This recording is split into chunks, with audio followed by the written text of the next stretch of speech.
Pascal ici de l'USIA va montrer le sujet en nous présentant des observations des éléments théoriques. Après quoi, Annie nous fera quelque chose de plus centré sur le rôle de l'écité cinétique et magnétique. Bien, bonjour à tous. Alors effectivement, je vais vous faire un mélange de théorie et d'observation, parce que faire un séminaire sur l'écité magnétique à partir uniquement des observations, c'est à peu près mission impossible. Donc, il y aura un mélange et je vais essayer d'amener la théorie vers les observations pour tirer le plus possible parti des observations.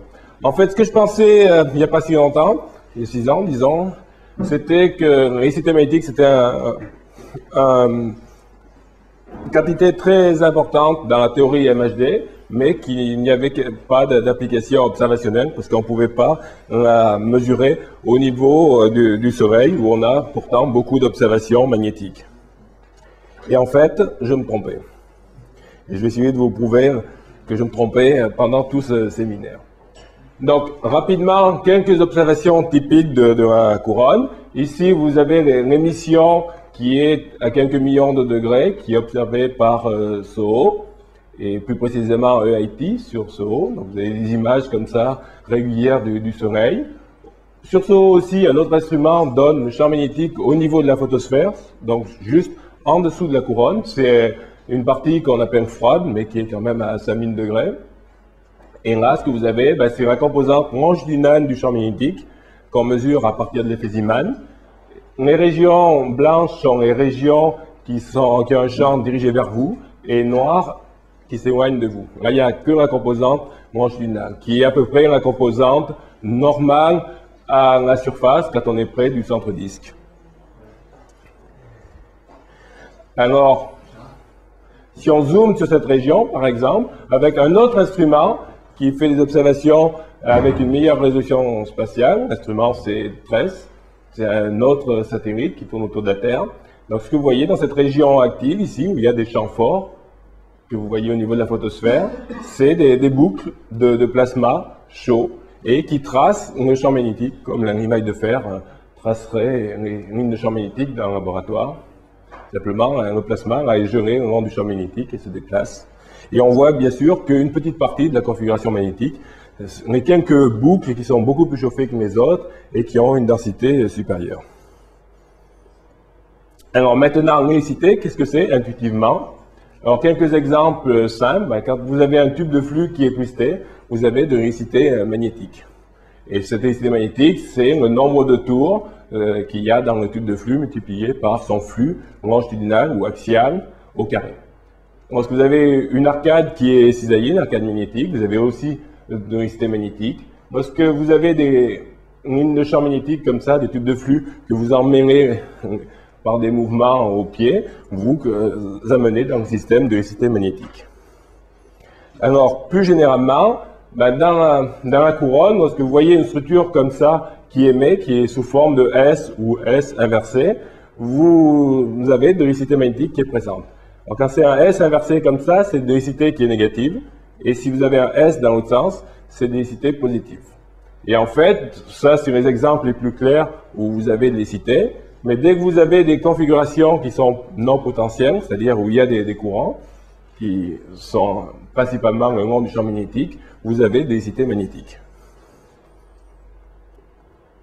Alors maintenant, définition de base de l'électricité magnétique qui a été faite dans les années 50, c'est simplement l'intégrale sur tout le volume du champ magnétique scalaire son vecteur potentiel. Le vecteur potentiel étant le champ magnétique étant rotationnel du vecteur potentiel.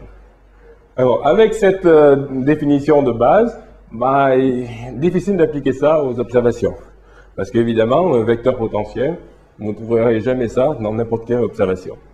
Pour un champ magnétique, et donc pas d'application aux observations. Alors, c'est encore pire que ça, en fait.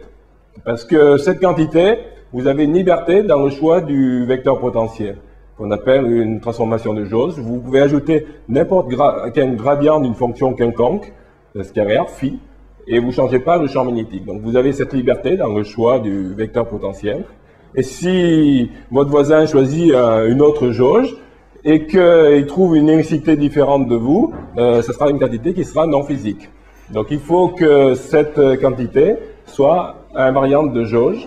Et en fait, quand on injecte ceci dans cette équation, on a une intégrale de volume qu'on peut transformer en intégrale de surface, qui est écrite ici, et qui fait intervenir le champ normal à la surface. Je vais représenter ici. C'est la composante normale, et pour que cette intégrale sur cette surface extérieure au volume, où vous voulez calculer l'unicité, pour que cette intégrale soit toujours nulle, quelle que soit la fonction phi, il faut que la composante normale soit nulle. Donc ça veut dire qu'avec cette formule, vous êtes limité à calculer l'unicité dans un volume où le champ magnétique ne sort pas, confiné. Ça, c'est carrément impossible d'appliquer ça à la couronne. Je vous ai fait voir tout à l'heure des magnétogrammes de la photosphère qui sont juste en dessous la couronne. Et en fait, vous avez vu qu'il y avait du champ qui rentrait et d'autres endroits du champ qui sortait. Donc ça, pas d'application aux observations. Alors, on va essayer de se rapprocher un petit peu des observations.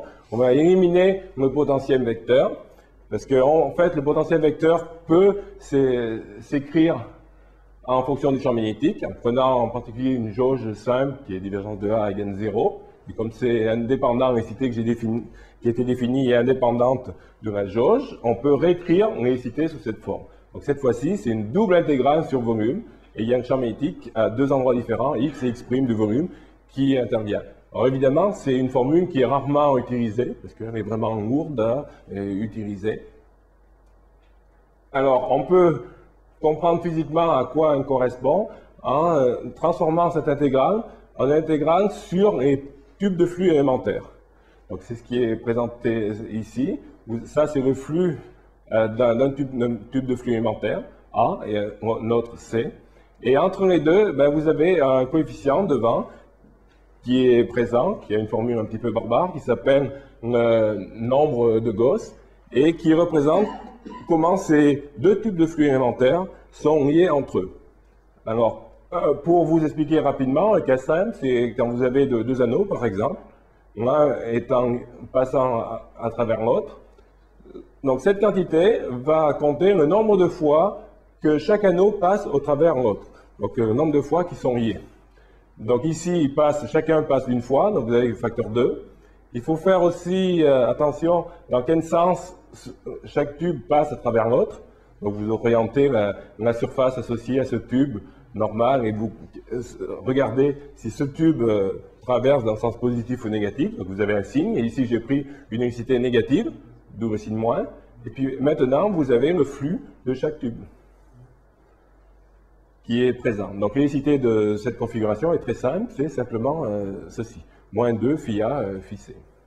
Alors maintenant, si vous pouvez généraliser ça à n'importe quelle configuration, même continue, simplement cette fois-ci vous allez avoir une intégration sur des tubes de flux infinitésimaux, et vous allez avoir cette quantité ici qui va intervenir, qui va compter le nombre de fois que les deux tubes, une paire de tubes sont liés.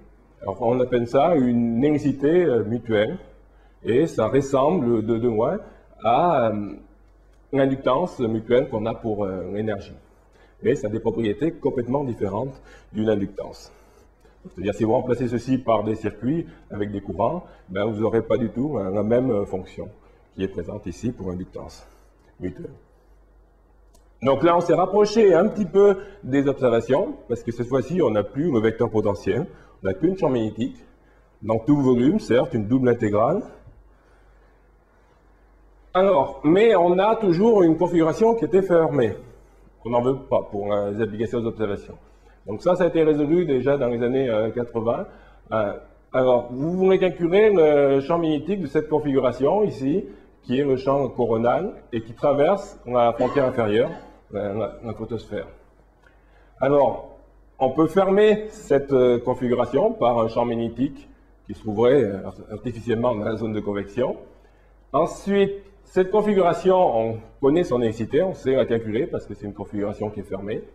Et en plus, il faut définir un champ de référence qui est souvent pris comme un champ potentiel, parce que c'est le champ le plus simple, sans courant, et le fermer par le même champ en dessous. Alors maintenant, on peut définir une unicité relative du champ coronal par rapport au champ de référence par la différence de ces deux unicités pour ces calculés. Et ce que Berger et Fields ont montré, c'est que cette unicité relative était indépendante du champ magnétique que vous utilisez en dessous pour fermer la configuration. Donc finalement, la unicité que vous calculez, c'est simplement la différence entre le champ coronal et puis un champ de référence, typiquement le champ potentiel. Donc son expression, bon, ça peut être écrit comme une différence d'unicité, mais une forme encore plus générale et plus compacte, c'est celle-ci, où ici vous avez le champ magnétique coronal et ici le champ magnétique potentiel, avec ici un vecteur potentiel. Alors maintenant, regardons la transformation de jauge, qu'est-ce qu'elle impose? Encore une fois, j'ai le droit d'ajouter un gradient de phi au vecteur potentiel. Alors ça implique, pareil que tout à l'heure, cette addition ici d'intégrale de volume, ça fait une intégrale de surface, et ça implique que le vecteur potentiel du champ coronal, la partie tangentielle à la surface, c'est la même que pour le champ de référence. Et ça a aussi pour conséquence que la composante normale du champ magnétique est le même pour les deux. C'est-à-dire que ici, vous avez le même magnétogramme. Il faut comparer donc des champs magnétiques qui sont semblables et qui ont le même magnétogramme à la base. Et là, à partir de ça, on peut calculer un champ magnétique dans une configuration qu'on dit ouverte. C'est-à-dire que le champ magnétique n'est plus confiné dans le volume, mais traverse la frontière du domaine. Oui. Le champ potentiel en question, il est construit comment? Il est construit pour avoir les mêmes valeurs de V normal? Oui, et il faut satisfaire cette condition. Et voilà, même V normal, et le champ potentiel est facile à utiliser parce qu'il est défini que à partir du champ normal. Donc ça donne une unicité zéro ou de référence, comme on met une énergie du vide, par exemple. Alors, un exemple simple, c'est d'utiliser, appliqué aux observations. Alors, pour le moment, je vous ai parlé que du champ mesuré au niveau de la photosphère. Effectivement, il y a des tentatives de mesure du champ magnétique dans la couronne, mais qui sont encore que des tentatives. Donc, ce qu'on a comme observation, c'est des cartographies au niveau photosphérique. Donc, pour calculer le champ magnétique dans la couronne, il faut avoir un modèle et calculer ce champ à partir de la distribution du champ magnétique photosphérique.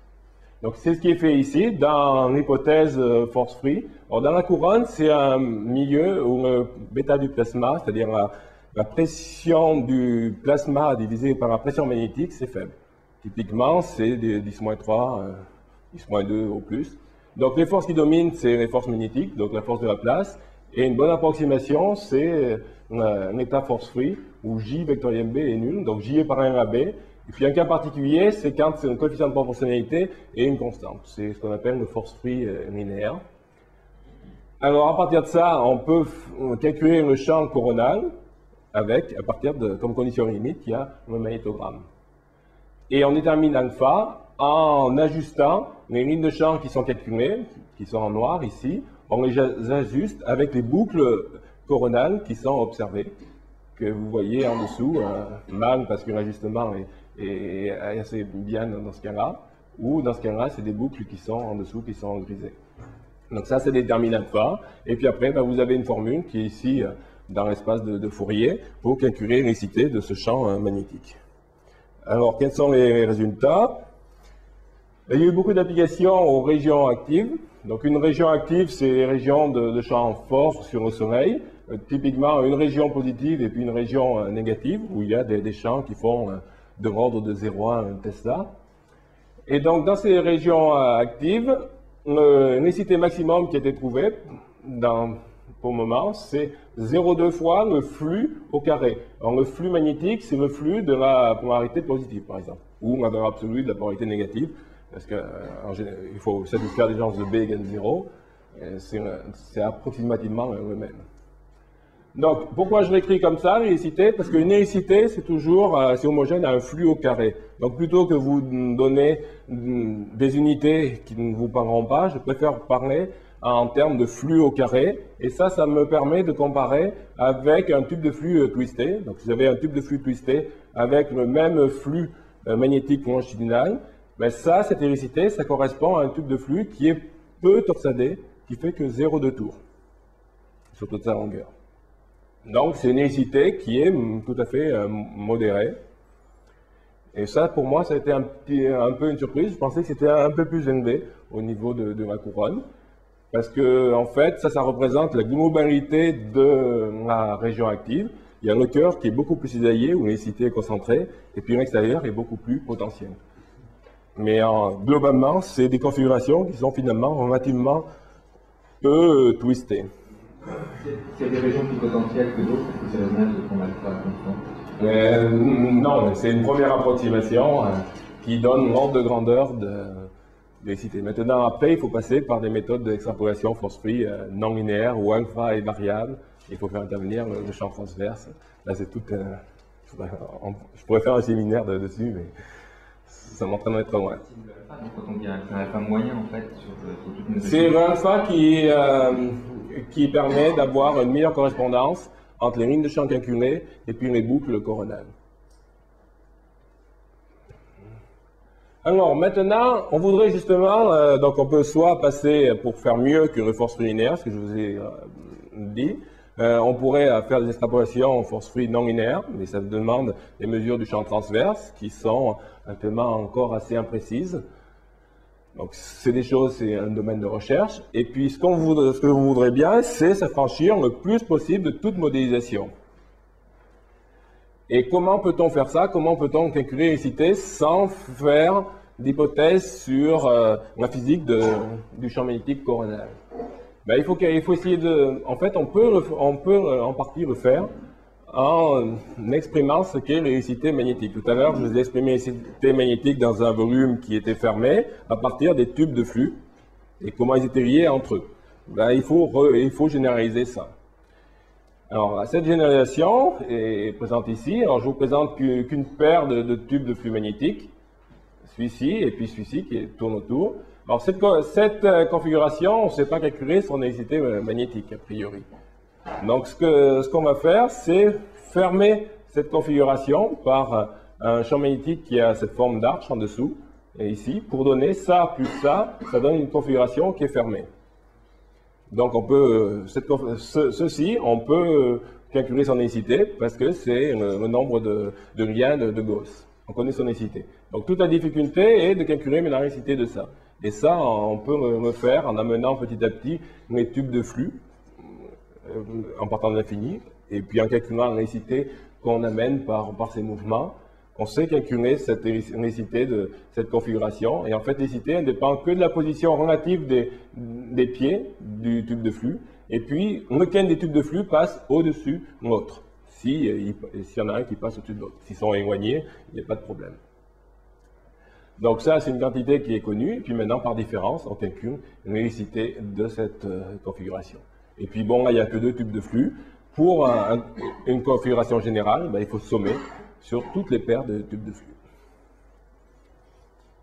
Alors, on peut appliquer ça directement aux observations, si on connaît les boucles coronales.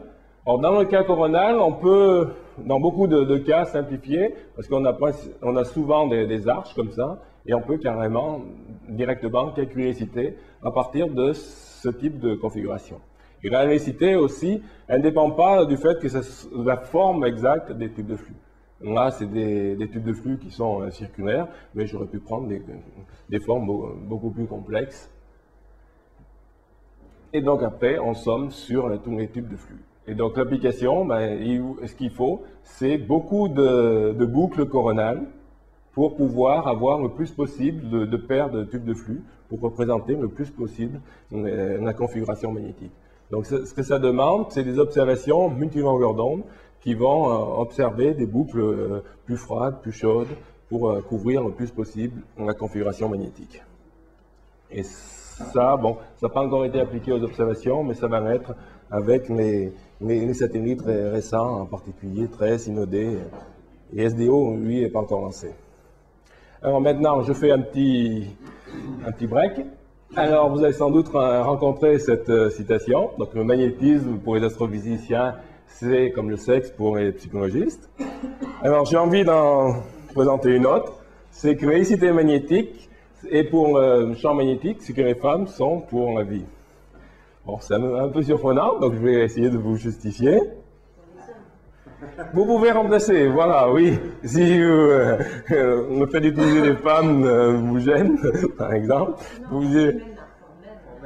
Oui, j'ai pensé à ça aussi, mais bon, finalement, il y a plusieurs versions possibles. Alors, bon, ça me paraît évident en tant qu'homme. Sans les femmes, la vie serait vraiment ennuyeuse. Et maintenant, pour l'électricité, le champ magnétique, sans l'électricité magnétique, le champ magnétique serait vraiment ennuyeux aussi. Alors, pourquoi le champ magnétique serait si ennuyeux?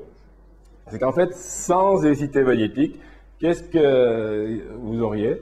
Vous n'auriez pas de formation de champ magnétique à grande échelle, effet dynamo, ça je vais en reparler juste après. Les tubes de flux qui sont fabriqués sous la zone de convection au niveau du catocline par la dynamo, ils ne pourraient pas traverser la zone de convection, ils seraient détruits en fait par les mouvements dans la traînée, les von Karman. Dès qu'ils sont peu twistés, ces vortex détruisent les tubes de flux. Donc en fait, ils n'émergent pas. Donc évidemment, dans la couronne, il n'y aurait pas de champ magnétique, il n'y aurait pas de sigmoïde, il n'y aurait pas d'éjection de masse coronale, il n'y aurait pas de cycle solaire, il n'y aurait que, en fait, un champ magnétique qui serait très ennuyeux, qui serait un champ à toute petite échelle, un petit peu des petits bipongs positifs et négatifs. Donc sans électricité magnétique, ce serait très ennuyeux d'étudier le champ magnétique. Alors maintenant, pourquoi a-t-on ça? Pourquoi l'électricité est si importante? C'est parce qu'elle a une propriété très particulière, c'est une cascade inverse. Alors ici, c'est un spectre de puissance, ça c'est en Fourier. Ici, vous avez les petites échelles, donc les grandes K, et ici, les grandes échelles, les petits K. Alors maintenant, si vous éjectez de l'électricité dans cette région intermédiaire, l'électricité, à l'opposé de l'énergie, elle va avoir tendance en moyenne à cascader vers les grandes échelles. Alors que l'énergie, elle va vers les petites échelles où elle est dissipée. Alors, ça implique ceci, que si l'électricité cascade vers les grandes échelles, qu'elle va être peu dissipée. Ça va être aussi une propriété très importante de l'électricité. Et en fait, l'électricité est une quantité qui est très bien conservée. Alors maintenant, cette conséquence pour les observations va être importante parce qu'on va pouvoir relier la physique de différents domaines, le domaine de la dynamo, la couronne et puis le milieu interplanétaire par cette quantité en suivant l'électricité magnétique. Alors que pour l'énergie est transformée, les flux magnétiques aussi sont transformés, les configurations qu'on a dans la dynamo sont complètement transformées quand elles émergent et lors de l'évolution dans la couronne, puis après pour les éjections, ces configurations magnétiques sont complètement transformées. Alors un point qui me paraît important, c'est qu'en fait la turbulence MHD 3D est complètement différente de la turbulence hydrodynamique. Et j'insiste là-dessus parce que ça a été, il y a quelques années, un problème pour moi, parce que je pensais que la turbulence MHD était semblable à la turbulence hydrodynamique, donc j'avais du mal à comprendre comment on pouvait appliquer la turbulence MHD à la couronne, où clairement on voit des tas de structures bien formées. Ça ne ressemblait pas du tout à une année de von Karman, lorsque vous augmentez le nombre de Reynolds, vous avez plein de tout petits vortex qui se forment. Alors ici, juste un exemple, lorsque vous avez deux tubes de flux twistés qui ont le même signe d'électricité, lorsque vous avez la reconnexion, vous avez la pente du spectre qui change. Au départ, il y a une pente très abrupte, qui devient après une pente qui est en moins 3,5, qui est un petit peu différente du Kolmogorov. Ça, c'est l'effet du champ magnétique. Mais bon, là, vous avez la turbulence qui s'est développée pendant la reconnexion. Et ces tubes de flux, en fait, ils ne vont pas se détruire, ils vont former un tube de flux qui est plus gros. Et ça, c'est très différent de ce qu'on observe et ce qu'on a pour la turbulence fluide, où il va y avoir des vortex de plus en plus petits qui vont se former, et pas de grandes échelles. Alors maintenant, comparons l'électricité magnétique à l'électricité de courant, qui est une autre quantité qui est souvent utilisée. La définition simple de l'électricité magnétique, c'est simplement ça, l'intégrale du vecteur potentiel scalaire B sur volume. Et la définition pour l'électricité de courant, RN analogue, c'est le champ magnétique multiplié par la densité de courant. Et on passe de l'une à l'autre simplement en prenant le rotationnel de chaque quantité. Alors ça, au niveau de la physique solaire, c'est une quantité qui était souvent mesurée, et qui est encore mesurée, parce que ça fait intervenir le champ magnétique et le courant. Le courant, on déduit à partir du champ magnétique, à partir du rotationnel du champ magnétique. En fait, on n'a pas de mesure dans tout le volume, comme je l'ai dit, de la couronne. On n'a que des mesures au niveau de la photosphère. Donc, ce n'est pas une intégrante de volume qui est dérivée des observations, mais c'est une intégrante de surface. Et comme on a la mesure du champ magnétique que sur une surface, on peut déduire que la composante normale du courant. Donc, on ne connaît pas cette composante tangentielle du courant, on connaît que ce terme. Donc, en fait, ce qui est mesuré au niveau des observations solaires, pour l'électricité de courant, c'est juste cette intégrale partielle de l'électricité de courant. Alors maintenant, les propriétés qui ont émergé depuis 20 ans, c'est qu'il y a une dominance de l'électricité de courant négative dans l'hémisphère nord et positive dans l'hémisphère sud. Ce n'est pas du 100%, c'est du 70-80%, donc il y a beaucoup d'exceptions qui ne sont pas des erreurs d'observation, qui sont vraiment des régions actives qui ont un comportement exactement opposé à la loi de l'hémisphère.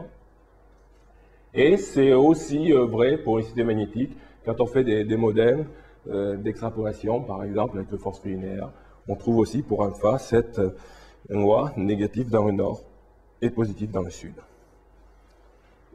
Alors maintenant, souvent, quand on a une électricité de courant qui est négative, on pense que l'électricité magnétique est négative aussi.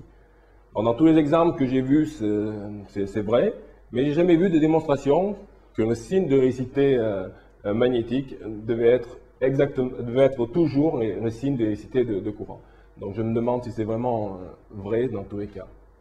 Et puis finalement, pour l'électricité de courant, c'est une quantité qui est moins intéressante parce qu'elle n'est pas conservée. Donc on ne va pas pouvoir suivre au cours de l'évolution du champ magnétique, par exemple de la zone convective jusqu'au milieu interplanétaire, ce qui se passe. Comme l'énergie, c'est une quantité qui va être détruite. Alors maintenant, je vais passer aux applications solaires. Rapidement, qu'est-ce qu'est une éjection de masse coronale? Ici, vous avez le Soleil. Et ici, observé par un coronographe, donc en masquant le Soleil, ça c'est le disque du coronographe.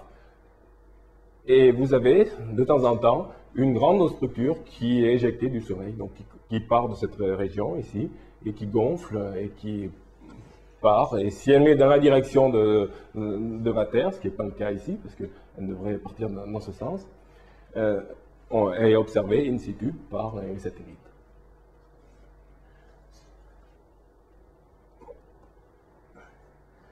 Alors, comment peut-on utiliser la conservation de l'électricité? Au niveau solaire, on a des observations avant et après les CME.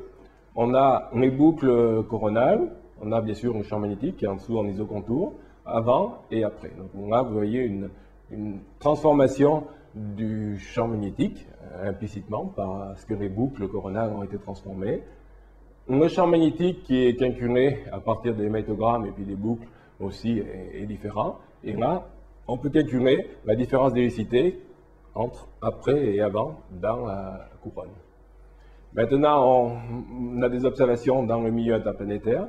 Ici, c'est des observations qui sont ponctuelles. Vous avez le satellite qui attend, et puis l'objet qui est éjecté du Soleil passe à travers, et la mesure du champ magnétique est in situ. Donc vous avez simplement un champ magnétique et trois composantes bien mesurées, mais simplement le long d'une ligne, qui est représentée ici par ces trois composantes. Et là, ce que vous avez dans cette partie, là vous avez le vent solaire, donc vous avez un champ magnétique qui fluctue beaucoup, toutes les composantes, ça c'est typique du vent solaire. Et puis soudainement, vous avez une structure bien organisée ici, où le champ magnétique change de signe, cette composante change de signe, l'autre a un maximum ici, et ça c'est caractéristique de la traversée d'un tube de flux twisté. C'est ce que j'ai représenté schématiquement ici. Vous avez rencontré un tube de flux magnétique twisté, et en fait ce tube de flux, ça provient du Soleil. C'était observé sous forme de CME dans le coronographe. Donc maintenant, comment relier les deux? Bien sûr, il faut regarder le timing. Donc la différence de temps, parce qu'il y a aussi des mesures de vitesse qui sont présentes dans le milieu interplanétaire. Donc regardez si le temps probable au niveau du Soleil de l'éjection. Après, regardez si la direction du champ magnétique, en particulier du tube de flux magnétique, correspond à ce qui a été observé au niveau du Soleil, en flux magnétique aussi. Et puis vous avez maintenant une autre contrainte qui est la hélicité. Est-ce qu'on trouve une hélicité déjà, est-ce que nous signe le même? Et est-ce que l'ordre de grandeur de l'hélicité est le même entre la variation dans la couronne et puis ce qui est observé dans le milieu interplanétaire? Donc là, vous avez besoin, au niveau de la couronne, vous avez besoin d'une certaine modélisation pour modéliser le champ coronal. Et au niveau du milieu interplanétaire, il y a un autre type de modélisation, parce que là, vous avez des mesures précises, mais uniquement 1D. Donc en général, l'hypothèse qui est faite, c'est des modèles avec des tubes de flux à symétrie cylindrique. Et une fois que vous avez ça, fité aux observations, vous pouvez calculer l'hélicité du champ magnétique. Alors, cette comparaison a été faite dans deux cas. Un tout petit événement et puis un gros. Donc, pour le petit événement, la correspondance est assez bonne, parce que la variation d'hélicité dans la couronne correspond approximativement à l'hélicité qui est mesurée dans le milieu interplanétaire. Alors, avec des barres d'erreur qui sont larges, bien sûr, dans les deux domaines, et puis vous avez des erreurs systématiques qui sont encore présentes dans les deux domaines, qui sont différentes, mais c'est intéressant de comparer ces deux domaines, parce que c'est des observations qui sont intrinsèquement totalement différentes et qui ont des biais complètement différents. Et pour un événement, un gros événement, ben vous avez un facteur 2. Alors, facteur 2, ça peut paraître important, mais pour moi, j'étais très surpris d'avoir qu'un facteur 2. Je m'attendais à voir peut-être un ordre de grandeur, et pas plus. MX, c'est des Maxwell carrés, donc c'est des... parce qu'on utilise les Gauss, on utilise CGS, donc c'est des Weber, en fait, c'est des Weber carrés, c'est un flux au carré. Un flux au carré. Et donc, ça correspond à il faut diviser par 10 puissance 16 pour avoir des Weber au carré. Un flux au carré, en Weber en unité SI. Alors, maintenant, ce travail de lien entre le milieu interplanétaire et puis l'injection solaire a été fait que dans deux cas, mais des observations de nuages magnétiques ont été faites en grand nombre. Et ici, il y a l'hélicité qui est reportée, le logarithme en fait, de l'hélicité de ces nuages magnétiques en fonction du nombre des événements. Et vous voyez qu'il y a une grande diversité. En fait, il y a 5 ordres de grandeur entre les plus petits nuages magnétiques et les plus grands pour l'hélicité magnétique. Et ces deux événements se trouvent un à un bout de la distribution et puis l'autre de votre côté. Alors maintenant, j'arrive sur la physique des éjections de masse coronale. Est-ce que l'hélicité est fondamentale pour l'éjection pour l'éjection de masse coronale? Alors, ça a été proposé, alors parce que je vous ai dit tout à l'heure qu'il y avait une éjection qui avait un signe dominant dans chaque hémisphère, donc vous avez toujours dans l'hémisphère nord de l'hélicité négative qui arrive de la photosphère, et donc de la dynamo. Ce signe ne change pas lorsque vous changez de cycle solaire, alors que pour le champ magnétique, il s'inverse, pas pour l'hélicité.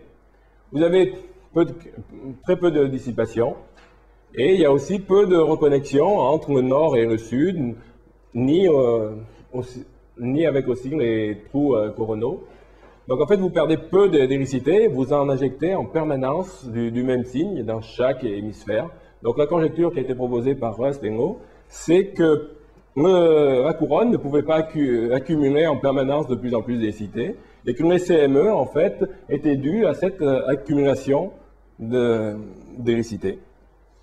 Il fallait que la couronne se libère de l'hélicité excédente. Et en fait, il y a eu récemment des études théoriques sur une série de champs sans force asymétriques, où lorsqu'on c'est un champ magnétique qui est autour d'une sphère, et lorsqu'on augmente progressivement le cisaillement de ce champ magnétique, donc on augmente son électricité, ce qu'on s'aperçoit, c'est que l'électricité sature, et il y a une valeur maximum permise pour une condition limite donnée, qui est ici dipolaire, sur la sphère. Non, c'est théorique ça. C'est théorique, c'est une série de calculs d'équilibre, de champs sans force symétrique.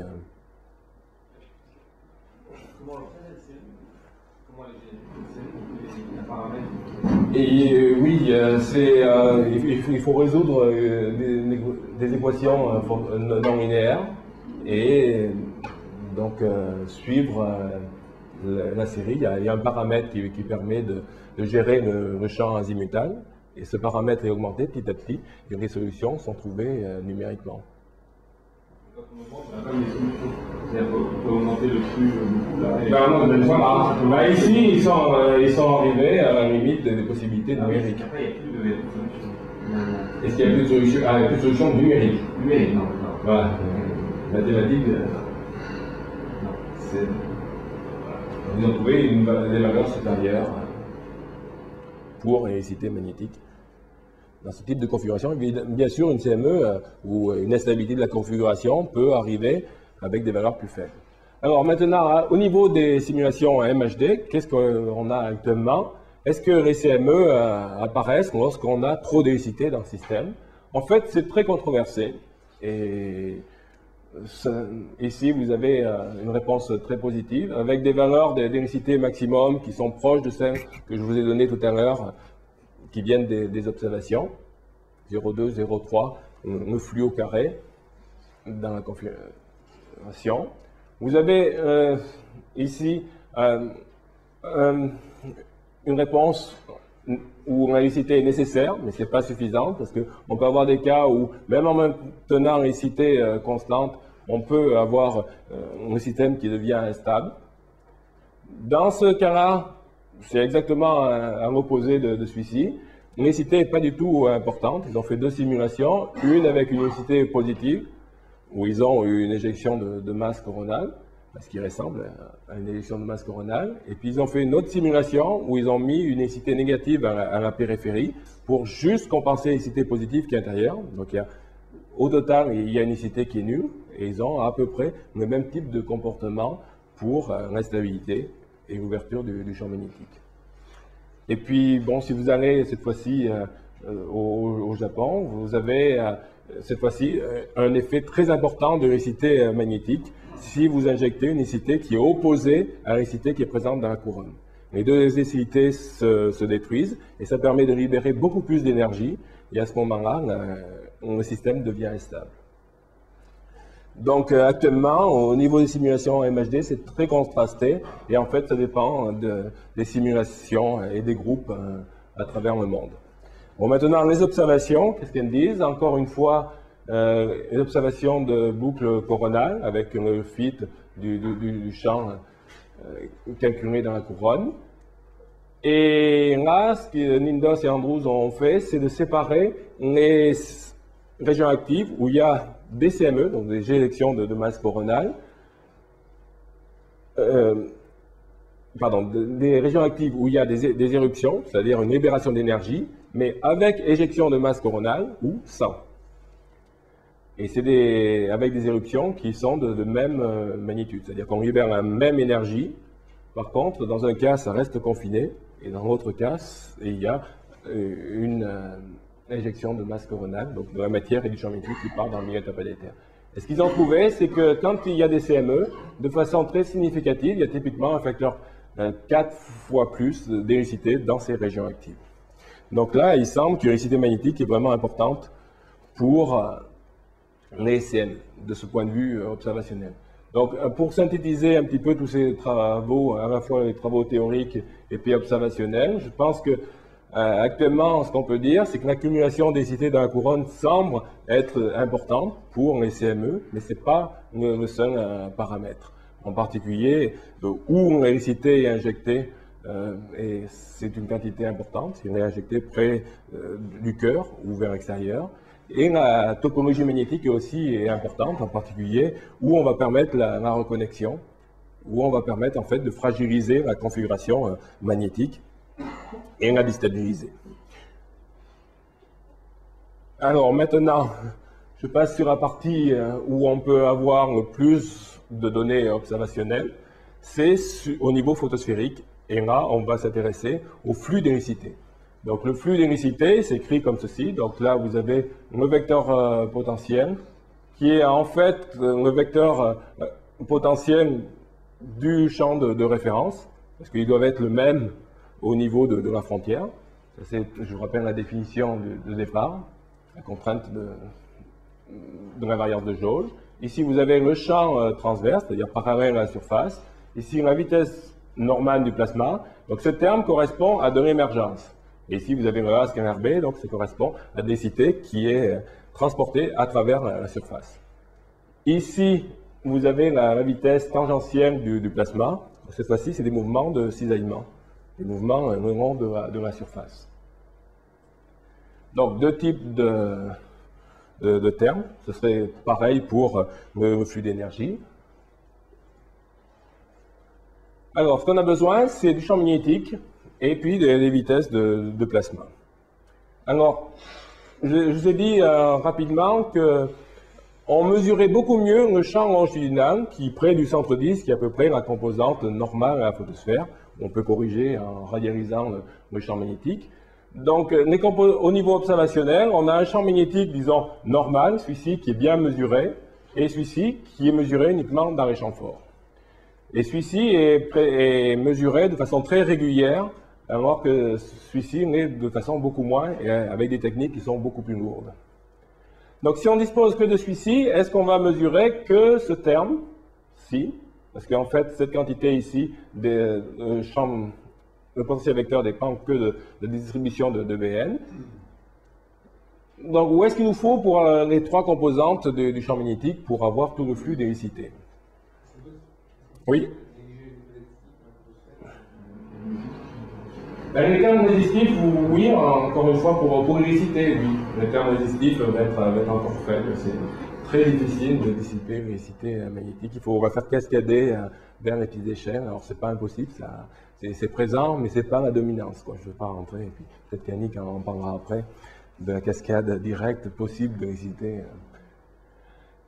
Et donc, bon, on a besoin ici du champ magnétique et des vitesses du plasma. Alors, comment les a-t-on?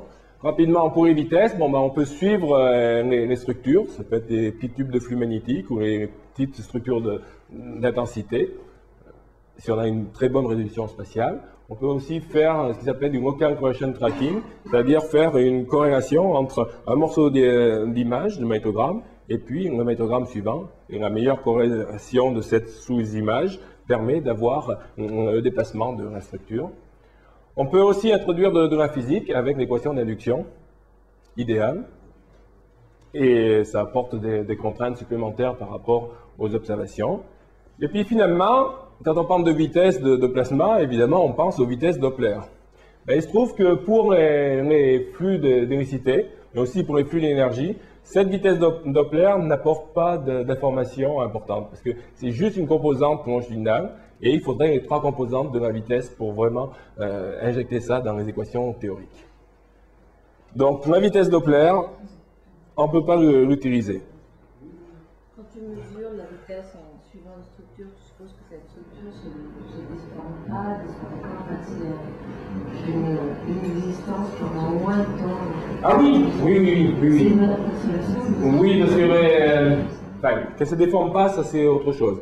Mais qu'elle existe, oui, les structures, la localization tracking, c'est fait sur des temps qui sont entre 10 minutes et puis 1 heure, alors que les structures durent des jours. Par contre, elles vont se déformer. Et ça, maintenant, il y a des techniques, en particulier ce qu'a fait Chuck plus récemment, ou qui prend en compte en partie la déformation. Mais en fait, ce qu'il faut avoir, c'est une plus haute résolution spatiale. Quoi. Intrinsèquement, c'est résoudre les tubes de flux individuels pour pouvoir les suivre mieux. Et ça, c'est un problème parce qu'en particulier dans une tâche où la structure magnétique est assez homogène, ben, des mouvements de rotation comme ça vont être très difficiles à détecter. Et c'est eux qui injectent le plus d'électricité. Oui, exactement. Donc maintenant, qu'est-ce qu'on va avoir? Là, toutes les techniques que je vous ai montrées avant, j'exclus évidemment les vitesses Doppler, ce qu'on va détecter, c'est le déplacement des pieds photosphériques des tubes de flux. Donc ça ne va être pas la vitesse, du plasma. Alors en particulier, par exemple, si vous avez un tube de flux qui est ici, et je vais le faire émerger, donc il y a une vitesse uniquement vers le haut, ben vous avez le pied qui se déplace. Et ça, si vous faites n'importe quelle technique précédente, vous allez avoir votre structure magnétique qui était ici, qui s'est déplacée ici, que vous allez suivre, vous avez suivi le pied, alors que le plasma a une vitesse verticale dans cet exemple. Donc, en fait, plus généralement, vous avez une vitesse des pieds qui vient de l'émergence, qui est simplement un facteur géométrique. Et là, c'est la vitesse du plasma d'émergence. Et là, vous avez la vitesse horizontale qui peut se superposer, évidemment, à une émergence. Et U, c'est ce que vous détectez à partir des observations. Alors maintenant, injectons ça dans le flux d'électricité, que je vous ai montré avant, où il y avait la vitesse du plasma et des composantes. Ben, ce qui est sympathique, c'est que ce qui intervient uniquement, c'est la vitesse des pieds, des tubes de flux. Donc c'est exactement ce que vous donnent les observations avec plein d'approximations, évidemment dues à la mauvaise résolution spatiale, entre autres. Donc en fait, ce que vous pouvez calculer avec l'électricité, c'est directement le flux d'électricité à partir de mesures du champ magnétique normal. Vous avez une série de magnétogrammes, vous pouvez avoir BN. À partir de BN, vous avez la composante tangentielle du vecteur potentiel. Et donc, tout est accessible ici à partir des observations, uniquement à partir de la mesure longitudinale du champ magnétique lorsque vous êtes près du centre disque. Alors maintenant, je compare les observations et puis la simulation. Ici, c'est une région active qui émerge. Donc ici, il n'y a pas de flux magnétique au départ. Et puis là, vous voyez la croissance du flux magnétique de la polarité positive et négative. Une croissance en parallèle, ce qui est normal. Vous avez un tube de flux qui émerge. Et au niveau de l'électricité, ben, vous avez le flux d'électricité ici, qui est piqué durant l'émergence. Et l'électricité que vous accumulez dans la couronne par intégration de cette courbe est représentée ici.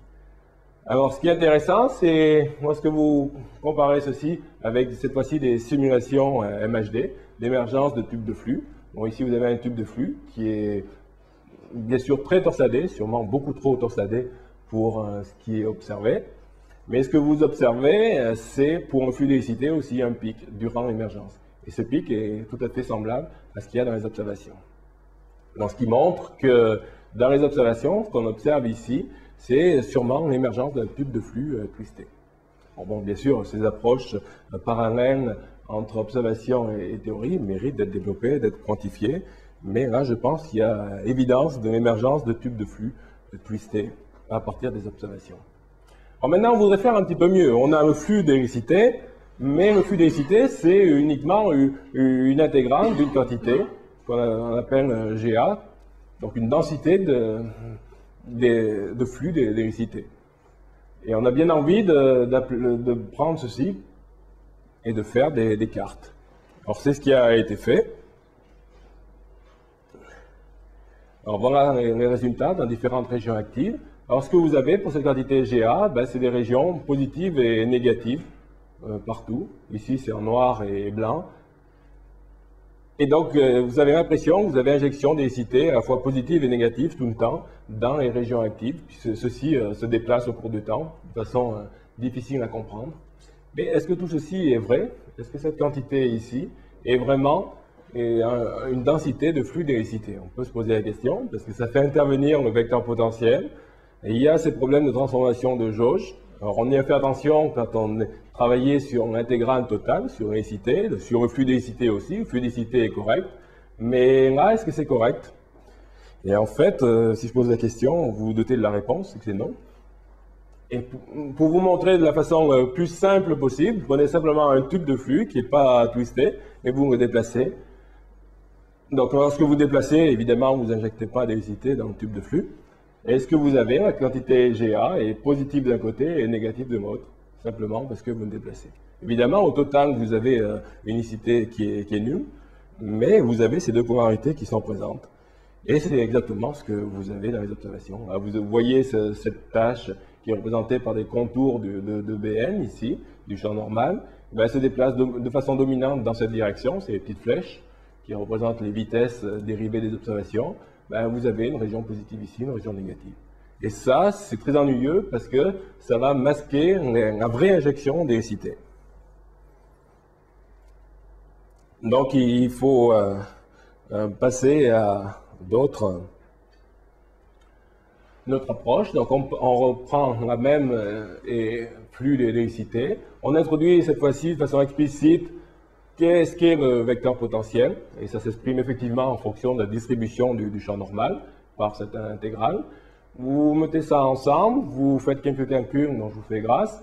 Et puis, en interprétant les différents termes, vous arrivez à cette expression que je peux expliquer simplement.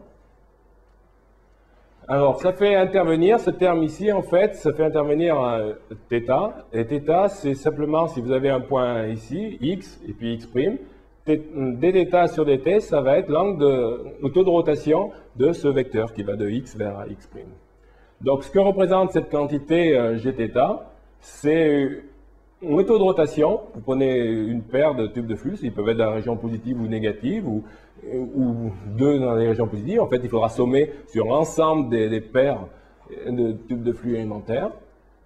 Vous avez le taux de rotation que vous déduisez des observations.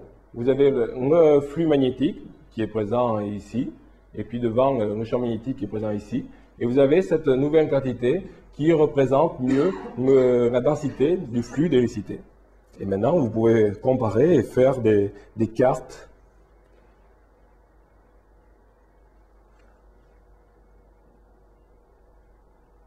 Voilà. Donc là, j'ai pris l'exemple d'un tube de flux qui est twisté. Alors ici, il est représenté très twisté pour que vous voyez le twist, mais en fait, cet exemple est pris avec un nombre de tours qui est simplement 1/10 de tour. Très peu twisté. Donc c'est presque un tube de flux qui est droit et qui n'a pas de twist. Alors pourquoi peu twisté? C'est pour faire voir justement les défauts de GA et aussi ceux de Gθ. Parce que Gθ n'est pas encore parfait. Alors pour GA, bon, vous avez le tube de flux. Lorsqu'il commence à émerger, vous voyez le sommet ici. Donc là, positif et négatif tout le temps.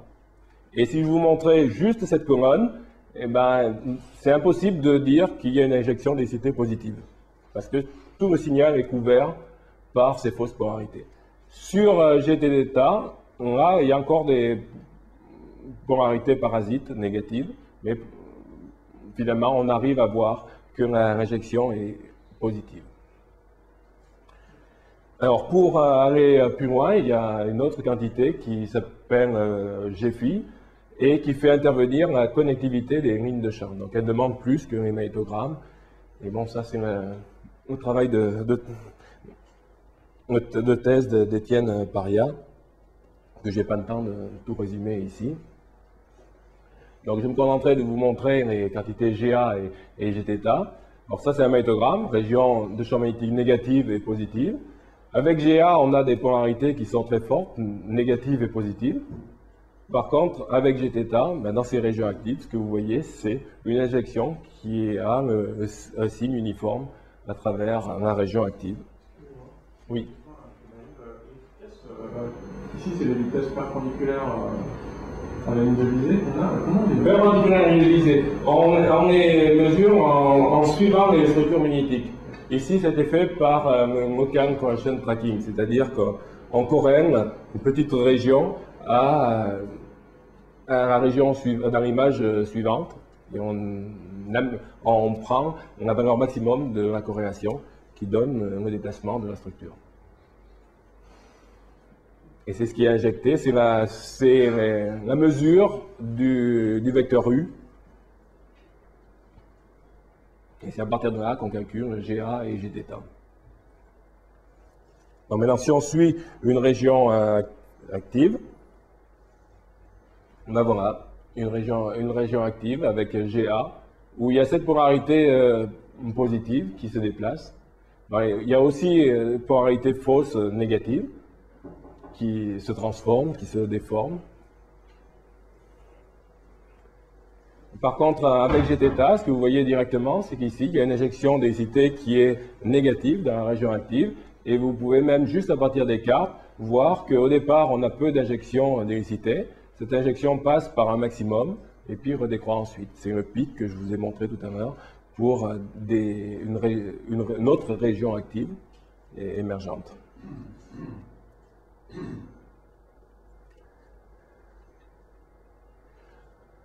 Donc, on peut suivre l'évolution de l'injection d'hélicité dans les régions actives. Donc, maintenant, conclusion. Alors, la conclusion la plus importante, je pense, c'est ce qui est au départ, c'est que maintenant, l'hélicité magnétique, c'est une quantité qui est mesurable. Elle est mesurable à différents niveaux. Alors, j'étais juste sur les flux d'hélicité au niveau de la photosphère. C'est là, au niveau solaire, où on mesure le mieux l'hélicité magnétique. Tout n'est pas parfait, donc c'est encore un domaine de recherche très actif.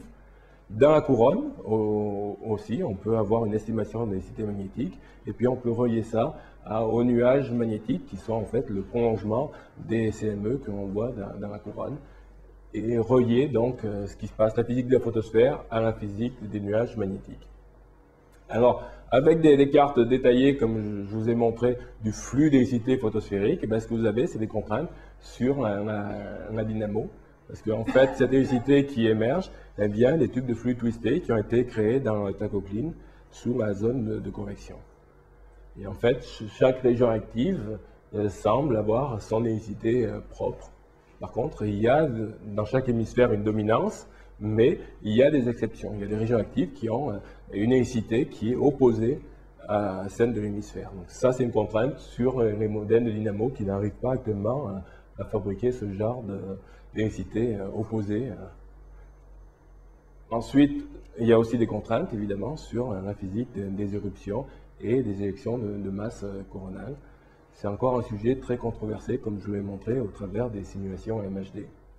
Enfin, bon, on va pouvoir aussi avoir une mesure d'hélicité dans la couronne qui est plus précise, qui va s'affranchir le plus possible des modèles, avec une large couverture en température de la couronne.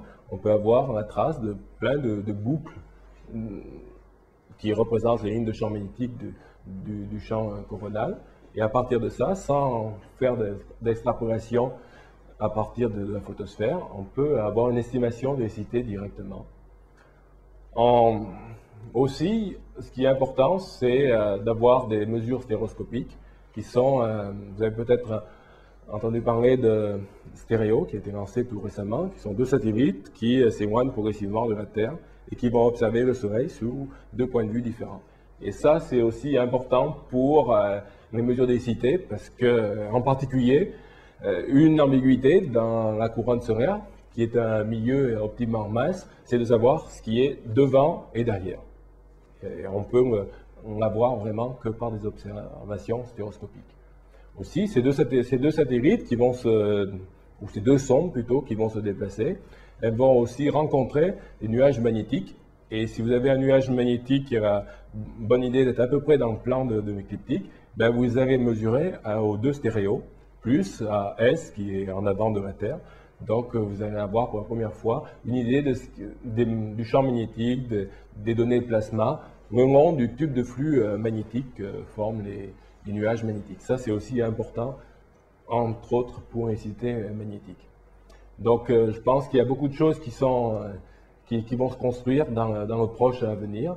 Et en fait, j'ai l'impression qu'on n'a pas encore fait le tour de l'hélicité. Parce que comme vous avez vu, et je vous ai donné que quelques exemples, mais l'hélicité magnétique, c'est une quantité qui est complexe et qu'on peut réécrire de plein de façons différentes.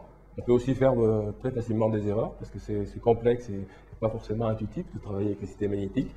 Mais le fait que on puisse réécrire de façon très différente, la même quantité, il y a des formes qui sont plus adaptées à la théorie. Par exemple, l'intégrale de A de scalaire B, avec le vecteur potentiel, ça a été longtemps utilisé. Mais il y a d'autres formes qui sont plus adaptées aux observations.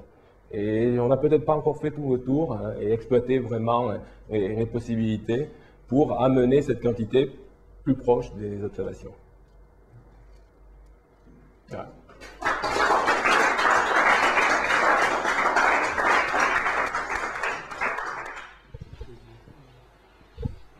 Alors, est-ce qu'il y a des questions?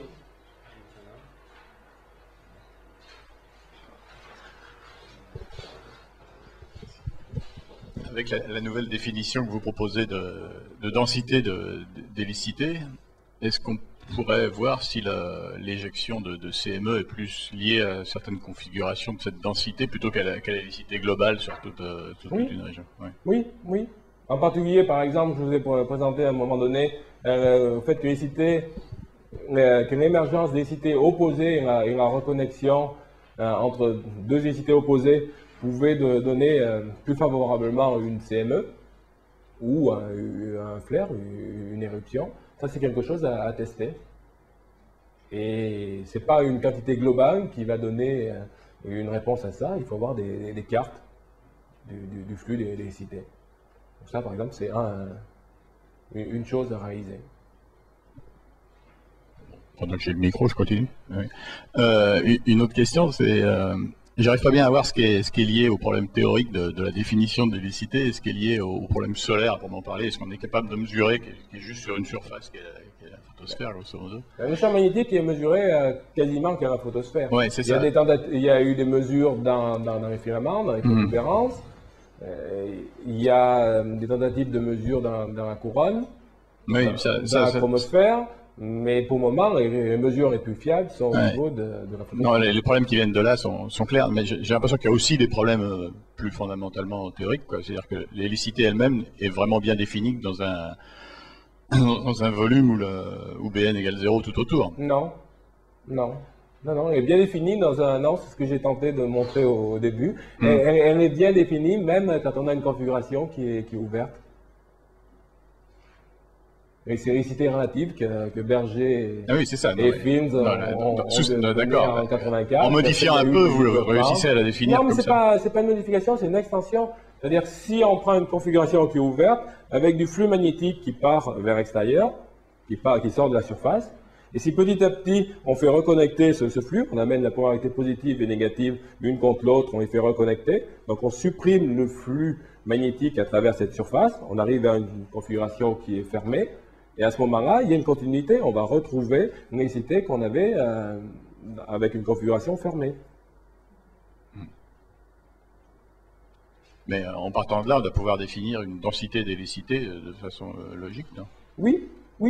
Et dans la thèse d'Étienne, elle a été définie, c'était le flux d'hélicité. On peut aussi définir une densité d'hélicité magnétique, ce qui va faire intervenir les liens aussi entre les tubes de flux élémentaires. En fait, elle est présente ici, elle est présente...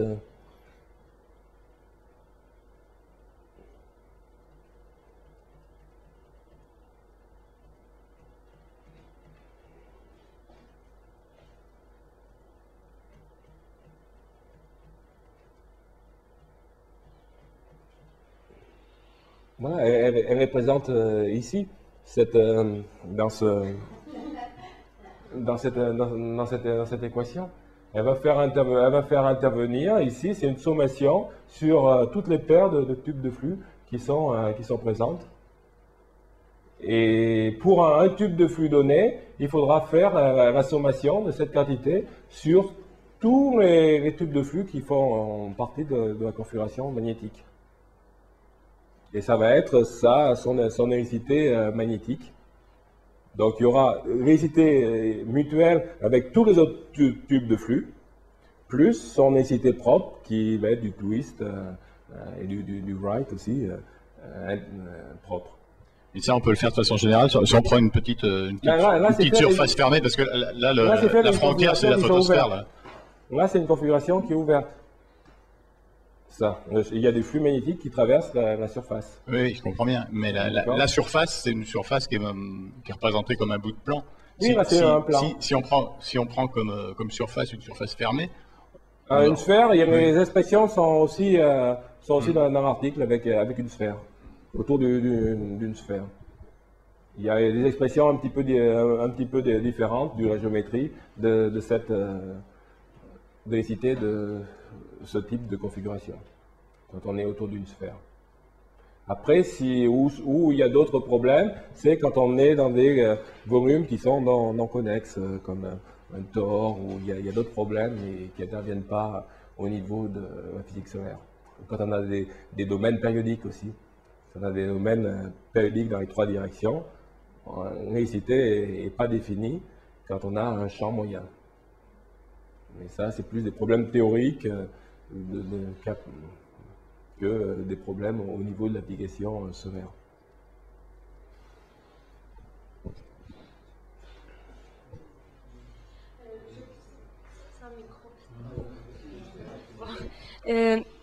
Peut-être un peu naïf, mais est-ce que la reconnexion est quand même toujours importante dans SME ou la reconnexion oui, certainement. On peut dire que c'est la conséquence de l'hélicité très, très grande dans les régions actives.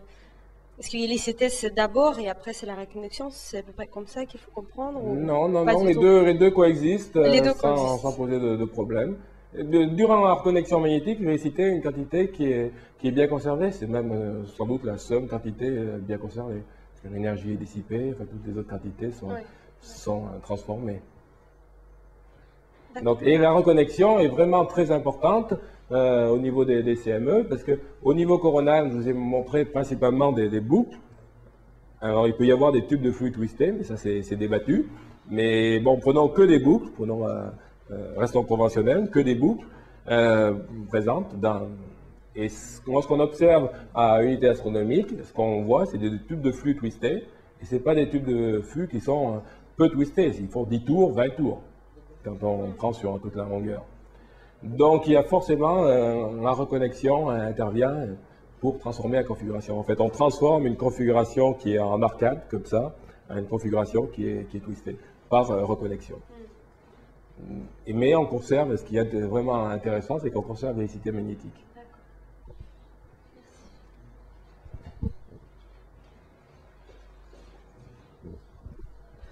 Ma question, c'était à partir de toutes les observations qui ont été accumulées sur le Soleil depuis pas mal de temps, avec des résolutions linéaires, enfin spatiales, qui ont augmenté. Est-ce qu'on a une idée de la dépendance avec l'échelle de l'hélicité? Non, parce qu'il n'y a pas encore eu de... Parce que bon, les applications d'observation sont toutes récentes, quoi. Les premières calculs de flux d'hélicité, c'est 2001.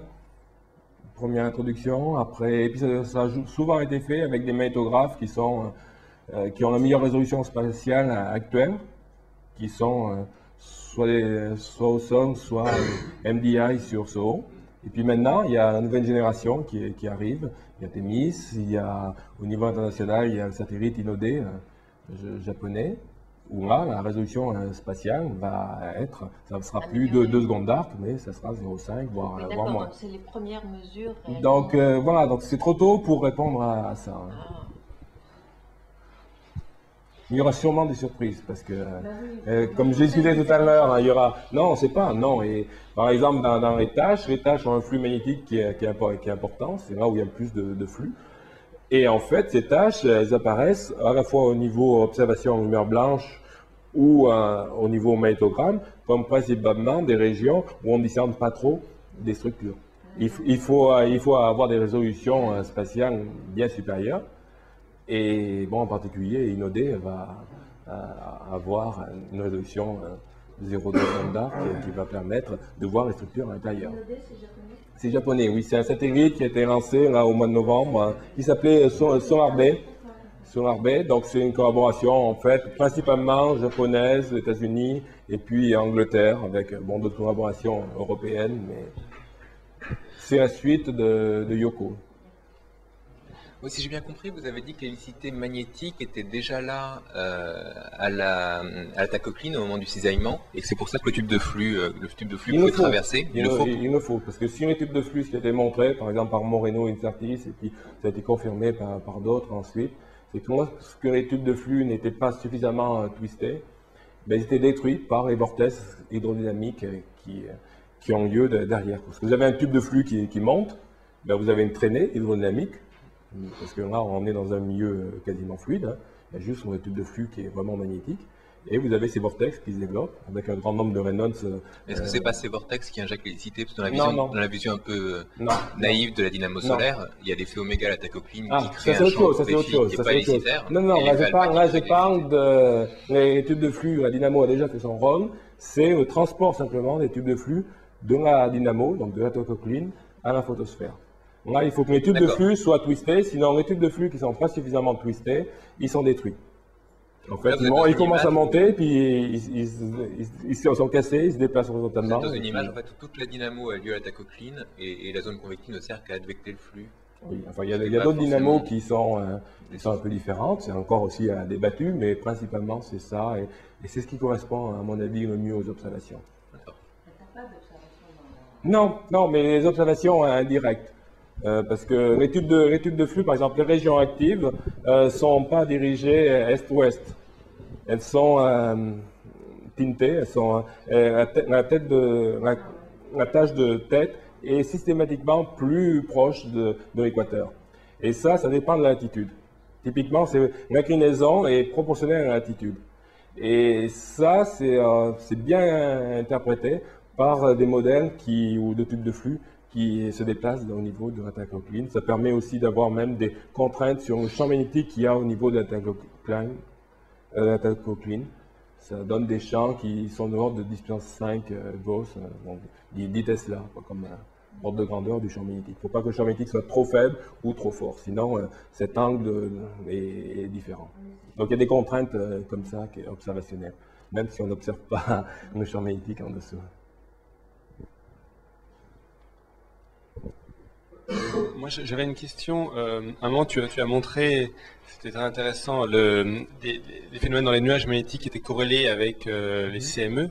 J'ai pas bien compris comment on arrivait à faire le rapprochement entre les deux. Il faut des observations simultanées. Elles sont pas simultanées. Comment on fait le lien entre les deux? Comment on sait que c'est le même événement? J'ai passé trop rapidement dessus. Alors c'est ça. Donc là, ces observations dans la couronne. Donc bon, c'était le 14 octobre. Et là, c'est 4 jours après.